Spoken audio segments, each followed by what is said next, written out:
Oke, selamat malam Bang Dono. Selamat malam dengan Mbak siapa ya? Lupa namanya. Dengan Nadine. Mbak Nadine. Ya. Selamat malam, selamat bertemu kembali di podcast Selamat kita bertemu kembali. Rumah Bersama Pelayan Rakyat. Yes, kita sekarang berada di ruang podcast di Rumah Bersama Pelayan Rakyat, Jalan Hos Cokroaminoto nomor 111. Nah, selama 30 menit ke depan kita bakal ngobrol ngalor ngidul tentang Mas Dono Prasetyo dan pandangannya terhadap Pak Ganjar Pranowo. Mas Dono ini adalah Sekretaris Jenderal dari Seknas Jokowi. Nah, Seknas Jokowi ini apa, Mas? Organ apa ini? Seknas Jokowi adalah organ relawan yang dibentuk tahun 2013 bersama teman-teman aktivis 80-an yang concern kepada demokrasi, HAM, dan juga kebebasan berpendapat dan berpolitik. Itu kita concern di sana dan kita mendirikan yang namanya Seknas Jokowi. Sehingga pada tahun 2013 itu teman-teman concern lagi untuk mengawal atau mencalonkan Pak Jokowi ini menjadi calon presiden di tahun 2014. Karena apa? Kita sudah tahu rekam jejak dari Pak Jokowi sejak wali kota, sangat menggelegar prestasinya waktu itu di Solo, dan kita angkat sampai ke gubernur DKI dan juga berhasil.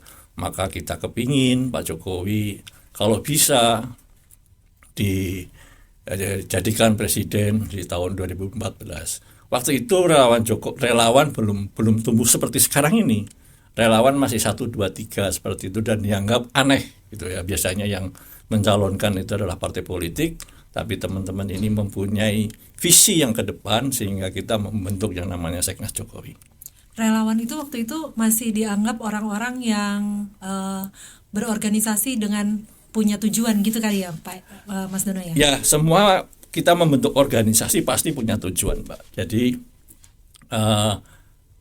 pendapat kita waktu itu partai politik memang belum bisa menerima seperti sekarang ini. Karena waktu itu masih suatu organ yang boleh dikata tanpa bentuk, tapi kita mempunyai semangat dan visi untuk kemajuan NKRI. Kita independen, tapi kita kepingin membawa seorang yang mungkin pada waktu itu ada satu gamang partai politik pada waktu itu, karena Pak Jokowi pada waktu di Solo itu dicalonkan oleh Partai Demokrasi Indonesia Perjuangan dan juga di DKI juga Partai Demokrasi Indonesia Perjuangan. Tapi untuk memajukan Pak Jokowi untuk jadi presiden, partai politik pada saat itu Partai Demokrasi Indonesia Perjuangan pada waktu itu belum yakin. Tapi relawan-relawan ini meyakinkan sampai kita membuat namanya petisi tanda tangan dan pengumpulan KTP untuk disodorkan kepada Ibu Mega. Ini loh Bu, bentuk dukungan rakyat begitu besar sehingga sayang kalau enggak dicalonkan oleh Partai Demokrasi Indonesia Perjuangan untuk maju sebagai capres di tahun 2014. Atas desakan moral, dukungan moral dan dukungan politik oleh kawan-kawan pada waktu itu, itulah yang bisa menjadikan Pak Jokowi didengar oleh Ibu Mega dan Partai Demokrasi Indonesia Perjuangan untuk dimajukan menjadi calon presiden di tahun 2014. Sampai sebegitunya ya dampaknya. Sampai sebegitunya. Dampaknya. Oh, jadi ternyata ketika kita sebagai warga negara biasa tidak harus berpartai, kita juga bisa punya suara kalau kita bisa sama-sama bekerja sama untuk bersatu gitu ya. Mungkin bersama-sama seperti tadi di dalam Seknas gitu, membuat sebuah organ kemudian memajukan ke partai. Itu salah satu cara juga sebenarnya Mas Dono ya. Ya, salah satu caranya gitu ya. adalah relawan dan partai politik dan juga mungkin komunitas dan sebagainya, ataupun melalui opini-opini di media-media sosial. Tapi bentuk dari kepedulian kita adalah membentuk satu organisasi yang disebut dengan relawan, yang pada saat itu memang belum banyak. Ya. Itu mengingatkan Nadine juga waktu Pak Ahok itu kemudian secara independen berencana secara independen maju ya Pak ya di gubernur ya. Ya, pada waktu itu Pak Ahok ingin maju sebagai calon independen, oleh teman Ahok dimajukan dengan pengumpulan KTP dan tanda tangan. Tapi itu pun itu juga bentuk kepedulian masyarakat ya. Dia membentuk yang namanya teman Ahok dengan mengumpulkan KTP sebagai bentuk dukungan dan juga syarat harus terkumpul 1 juta kalau nggak salah ya, lembar KTP dan terverifikasi dan harus diverifikasi. Nah, persoalan di sana kemudian adalah verifikasinya agak susah. KTP-nya sudah terkumpul, verifikasinya mungkin pada saat didatangin orangnya bekerja dan sebagainya, sehingga mungkin itu tidak bisa menjadi syarat efektif untuk menjadikan Pak Ahok untuk maju sebagai calon independen tapi melalui partai politik. Ya, Mas Dono, itu kan cerita Pak Jokowi, cerita Pak Ahok dulu. Nah, sekarang ini kan Pak Ganjar sudah dicalonkan oleh PDIP sebagai calon resmi nih. Apakah relawan masih dibutuhkan? Harus, Mbak. Relawan itu adalah bagian yang tidak terpisahkan sekarang di era demokrasi Indonesia. Dan itu nyata, real dukungannya, dan itu pada saat di tahun 2019 oleh Partai Demokrasi Indonesia Perjuangan, kemenangan Pak Jokowi itu dukungan dari relawan itu sebanyak 10-13%, artinya itu signifikan untuk menjadikan Pak Jokowi menjadi presiden di tahun 2014, 2019. Artinya 10-13% suara yang diupayakan oleh para relawan. Artinya kembali kepada era sekarang ini, Mas Ganjar sangat perlu mempunyai relawan. Karena apa? Itu bisa membongkar sekat-sekat partai-partai yang mungkin agak ada sekat kalau dia terus turun ke rakyat karena ada benderanya partai. Tapi kalau relawan itu lebih fleksibel, masuk ke bawah sampai kepada masyarakat, sehingga bendera partai ini copot dengan adanya bendera-bendera relawan itu lebih mobile, lebih bisa mencairkan suasana, sehingga penetrasi relawan sampai ke basis paling bawah itu lebih bisa maksimal. Lebih fleksibel ya, karena siapapun bisa jadi relawan.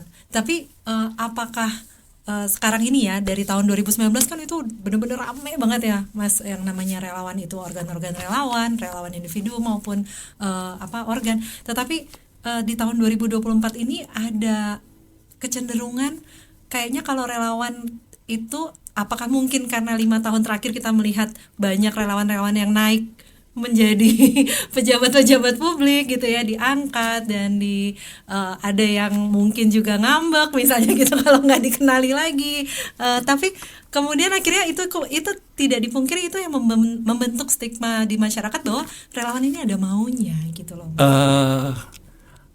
Apapun ya, motivasi apapun dalam bentuk satu organisasi pasti ada kepentingan. Itu tidak bisa dihindari. Kepentingan apapun itu bagian yang sah ya, asal dicapai dengan dicapai dengan hal-hal yang juga sah dan konstitusi. Artinya relawan mempunyai kepentingan. Sampai hari ini pun alhamdulillah juga dari relawan ada yang jadi menteri dan juga calon wakil menteri. Artinya itu buah dari usaha kerja yang dihargai, diapresiasi oleh pemimpin kita. Terlepas apapun itu motivasinya, selama dia berjuang penuh dengan dedikasi profesional dan juga menjunjung konstitusi, menurut saya sah. Dan kalaupun itu bagian dari terima kasih dan balas budi pemimpin kepada para relawan, itu juga patut diapresiasi, bahwa apapun yang dikerjakan itu sebenarnya kita yang ngomong relawan, tapi pada saatnya kerja-kerja keberhasilannya diapresiasi, itu bentuk penghargaan yang luar biasa yang harusnya kita juga pantas untuk berterima kasih kepada pemimpin-pemimpin yang memberikan penghargaan seperti pejabat publik dan lain-lain. Berarti kita intinya sebagai masyarakat dan sebagai teman relawan lainnya, kita patut mendoakan mereka dong supaya tetap amanah. Selain mendoakan, mengawal juga ya, Mas? Artinya kita sebagai relawan tetap dalam artian satu pemenangan, keduanya juga kita pada saat pemimpin kita yang sudah jadi pemimpin yang kita calonkan menjadi pemimpin, itu kita tidak berhenti pada saat setelah menang ataupun gelaran itu selesai. Tapi kita harus mengawal agar program-program itu sampai kepada masyarakat dan program-program kerja itu oleh pemimpin yang sudah dikerjakan itu bermanfaat juga bagi kemasyarakatan umat. Oke.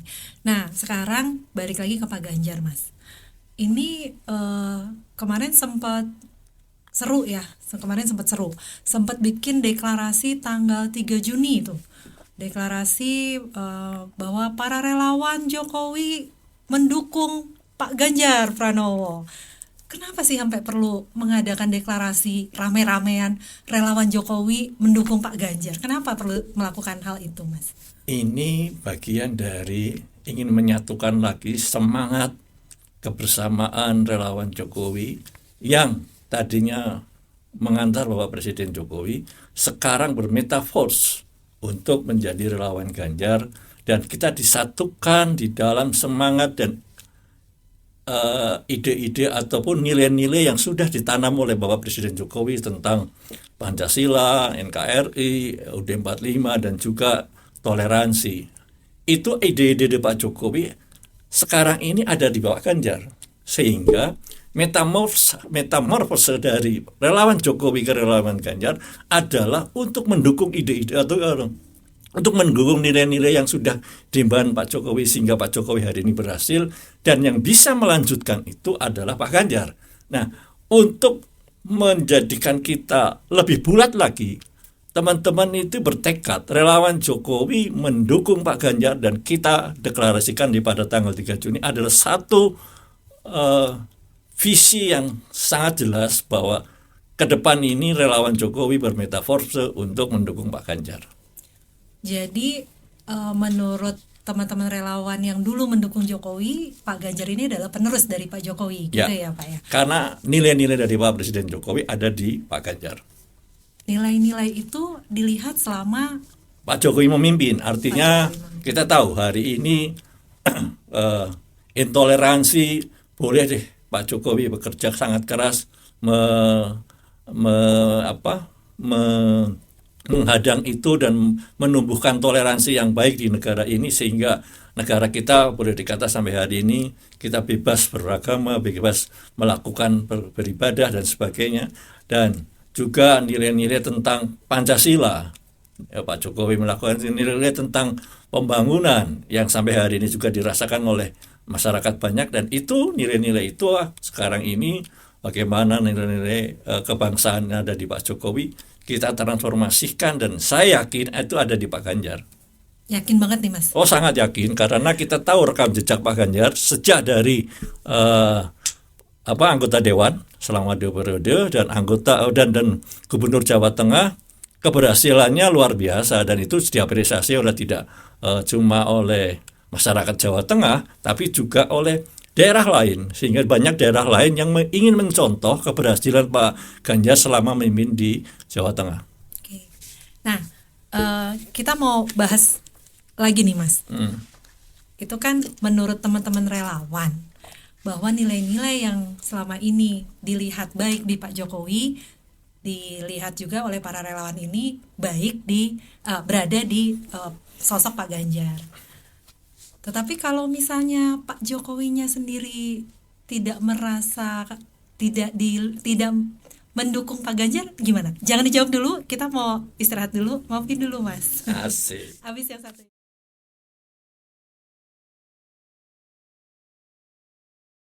Oke, semakin memanas. Sayangnya kopinya belum ada, jadi kita bekerja dengan penuh semangat meskipun tanpa kopi. Ya, kalau si Jenny Siregar kan seruput dulu kopinya. Iya, tapi di RBPR ada kopi kok banyak, tapi saat ini belum masuk ruang podcast. Oke, lanjut nih Mas. Ya. Mas, ini pertanyaan yang sepertinya sudah banyak ditanyakan oleh teman-teman juga. Nah, relawannya yakin banget bahwa nilai-nilai yang ada di Pak Jokowi itu ada di Pak Ganjar. Tapi kalau Pak Jokowinya sendiri nggak mendukung Pak Ganjar, gimana Mas? Ini pertanyaan yang nakal ya, artinya bahwa presiden itu kan sebetulnya orang yang memang harus netral. Orang yang harus netral, kalaupun dia harus menunjukkan keberpihakannya menyalahi konstitusi, Mbak. Tapi kalau kita lihat pada saat deklarasi Mas Ganjar pada tanggal 21 April, kita lihat di situ ada Pak Ganjar, Pak Jokowi, Ibu Mega. Dan itu adalah kader-kader terbaik dari Partai Demokrasi Indonesia Perjuangan disandingkan dengan Bapak Ibu Mega dan ada Mbak Puan di sana. Itu menunjukkan apa? Secara harafiah, secara fisik, pada saat pendeklarasian Pak Ganjar sebagai calon presiden ada Pak Jokowi. Satu. Yang kedua, Pak Jokowi adalah juga kader dari Partai Demokrasi Indonesia Perjuangan. Tidak mungkin yang namanya satu kader yang sangat loyal kepada partainya balelo atau membelot kepada kubu lawan. Kalau kita lihat sampai hari ini orang berpretensi katakanlah Pak Presiden Jokowi tidak ke Mas Ganjar, itu kan persepsi. Persepsi bisa apa saja dan sah buat saya. Tapi kalau kita melihat itu lagi track record, satu, kedua, asal dari Pak Presiden Jokowi itu dari mana, yang sudah dicalonkan dari tahun 2014 dan 2019 sebagai calon presiden, belum dari gubernur dan wali kota, apakah kita sebagai relawan masih sanksi? Menurut saya itu kita kesampingkan. Kita sekarang fokus bahwa nilai-nilai yang ditanamkan, yang ada dalam Presiden Jokowi, ada di Pak Ganjar.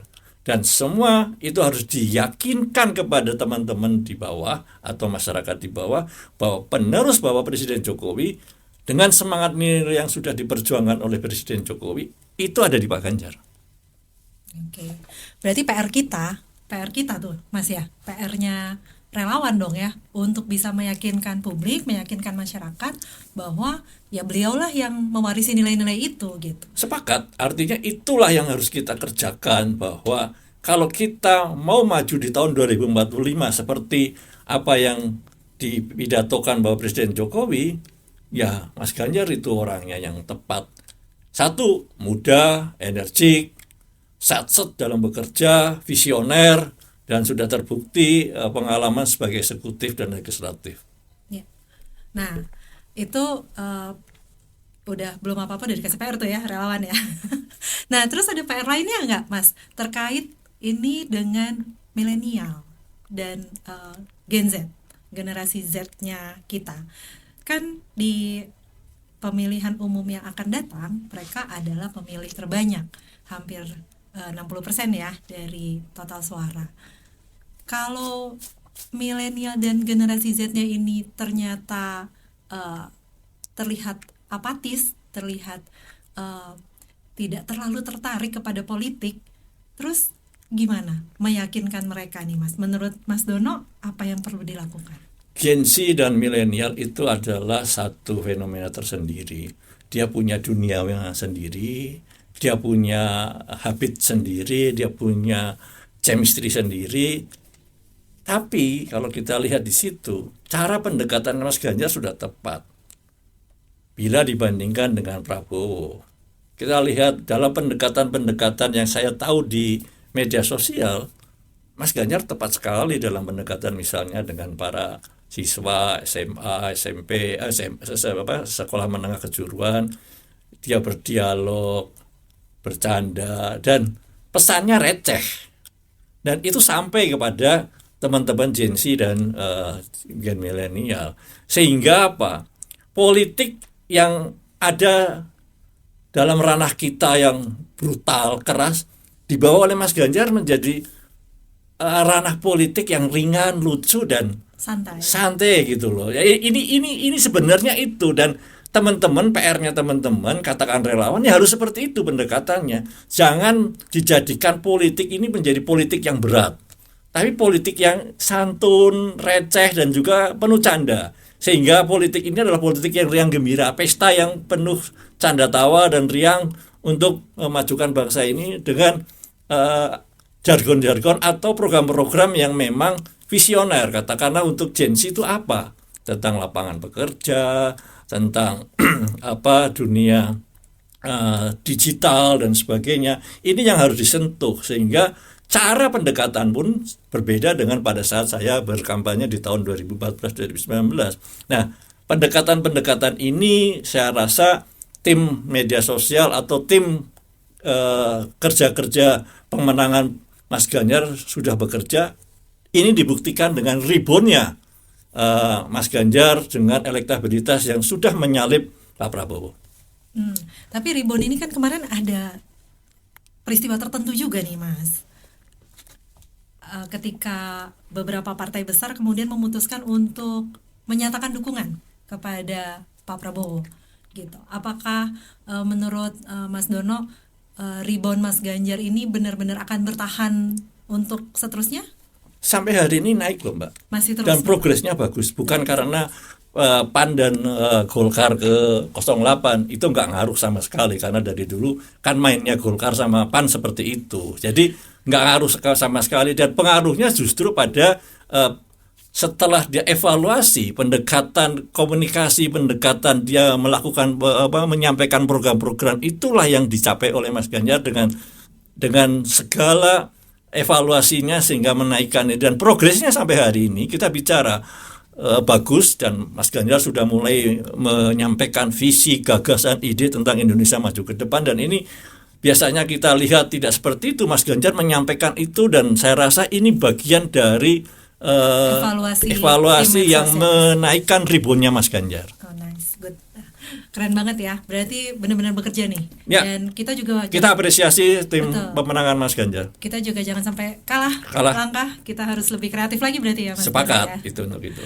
Tapi Mas Dono, ini nih kalau dari teman-teman generasi X, di atasnya milenial sedikit. Kalau kita ngobrol-ngobrol, kalau Nadine ngobrol-ngobrol sama beberapa teman-teman, concernnya tuh masih sama Mas Dono. Apa itu? Concernnya itu apakah Mas Ganjar nanti akan menjadi pesuruh partai? Petugas partai. Gimana tuh Mas? Mas Ganjar sudah bagus sekali loh. Tuanku ya rakyat, ya kan? Dan itu sudah mulai dipasang dari situ, dan itu dia jabatan adalah amanat. Artinya maknanya sangat dalam, dan itu sudah disampaikan langsung oleh Mas Ganjar bahwa karena petugas partai itu adalah bagian dari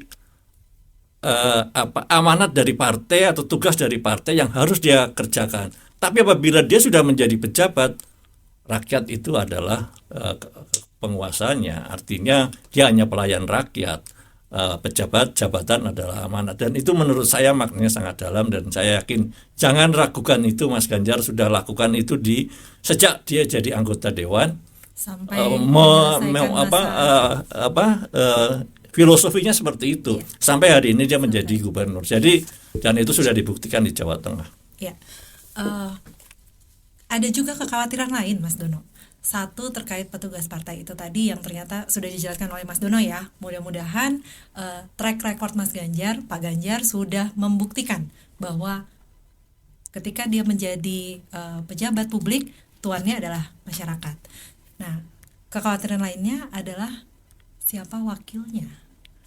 Ya, ini menarik. Apalagi sebentar lagi akan ada pendaftaran capres dan cawapres di KPU. Kalau kita bicara soal wakil, kami dari sebagai relawan tegak lurus kepada Mas Ganjar, siapapun wakilnya, asalkan itu satu visi dan visioner dengan kita, go ahead. Artinya apa? Kita tidak bisa melakukan atau campur tangan, karena memang calon wakil presiden adalah ranahnya para ketum partai politik pengusung atau koalisinya Mas Ganjar ya, pengusung Mas Ganjar. Jadi cawapres itu adalah hal yang tidak bisa kita rengkuh, tapi kita bisa mengusulkan lihat-lihat opini. Artinya kalau kita bicara tentang elektabilitas calon wakil presiden kan ada 3 yang sekarang ini ya. 1 Ridwan Kamil, ET, dan juga Sandiaga Uno. Itu yang ada di pasaran. Artinya ini menjadi elektabilitas yang secara akademik itu bisa menjadi pilihan dari Mas Ganjar. Tapi apapun itu, semuanya kami serahkan ke dalam partai politik pengusung Mas Ganjar. Kalau ternyata Mas Dono pilihannya tiba-tiba di luar perkiraan Anies, kita gitu semua, kan. Iya. Misalnya jeng-jeng gitu, untuk merengkuh suara partai-partai pendukung Pak Anies, kemudian Pak Anies diajak bergabung menjadi wakil presiden, apa yang akan Ya. dilakukan oleh teman-teman relawan? Mas Anies pun itu juga kita tidak bisa dalam kompeten dalam ranah menjustifikasi ini loh Mas Ganjar wakilmu Anies ataupun siapa. Kembali lagi kita tadi tegak lurus kepada calon presiden Mas Ganjar sebagai calon presiden. Wakilnya apapun itu, kalau itu pilihan partai politik, kita tegak lurus memenangkan Mas Ganjar asalkan satu visi dan visioner yang sama, go ahead. Itu aja ya. Itu aja. Baiklah, ini masih sangat diplomatis. Kalau pengen tahu lebih banyak lagi, tetap bergabung di RBPR Podcast yang tentunya besok-besok akan ngobrol lagi sama Mas Dono Prasetyo. Saat ini kita akhiri dulu, Mas Dono. Terima kasih banyak. Masih dalam rangka uji coba RBPR Podcast. See you guys. Terima kasih Mbak Nadine, kawan-kawan. Sama-sama. Dadah. Terima kasih Mas Dono. Bye-bye.